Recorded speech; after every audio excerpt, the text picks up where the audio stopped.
Juni Hao, or Happy Chinese New Year, Year of the Tiger. So we came by earlier this evening and we had some Chinese food, I guess to celebrate Chinese New Year.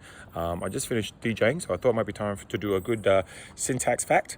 So when you see a Chinese restaurant and it might have something like Yum Sing written at the front, that kind of lets you know a bit about the type of food that you're going to get. So Yum Sing is actually cheers, and it's in Cantonese. So when you have Chinese, you have either Mandarin or you have Cantonese. So Cantonese is more like areas around Hong Kong, and that's going to be more coastal. And then you have Mandarin is more northern. So you have more landlocked areas around the northern side of China. So that means Cantonese food is going to be more coastal. So you have more seafood. It's going to be kind of lighter, saltier. Whereas if you get more northern Chinese food, Mandarin, then it's going to have more spices in it, because I guess you're getting over towards Mongolia or Pakistan or India like that. So the fact that it says Yum Sing lets you know that this is actually a Cantonese style Chinese restaurant, and that's saying cheers. And if it had Gumbai is going to be a Mandarin style of cheers. So that's a little insight into when you see your restaurant names, what it's letting you know.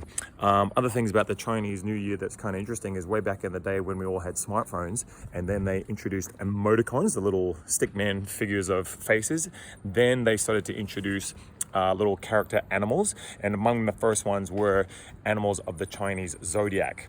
So then China decided that they wanted to make sure that everybody has respect and takes the Chinese zodiac seriously. So that what they did is they introduced another set of more realistic animals into phones, and they're all on the Chinese zodiac. So if you have a look in your phone and go down to the emoticons, you'll see there's lots of cute little animated faces of random animals, definitely the ones that are of the Chinese zodiac.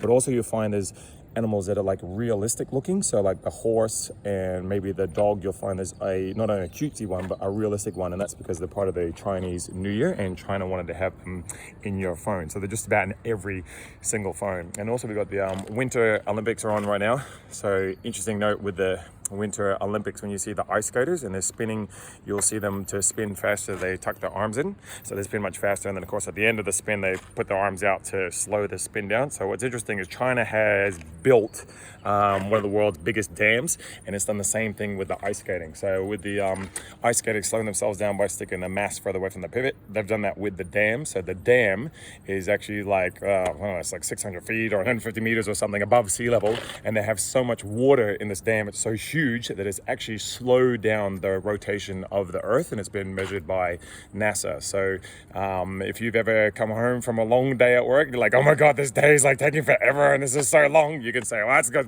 buddy. China's made a big dam and slowed down our days and slowed down the rotation of the Earth. So at the beginning of the video, I did say to you Juni Hao, which is saying Happy New Year's in Chinese. And so a quick little tip for you to remember that is you could think of a Jewish person who's got money on his knee and his legs, and you're wondering how he's got it. So Juni is wishing you, and then Hao, so the Jew's knee, and then there's Xin, and he's got yen, well, just Japanese money, but yen, and then how has he got that on his leg? So Juni Hao is wishing you Happy New Year's for Chinese New Year. So there you go, syntax fact, Year of the Tiger.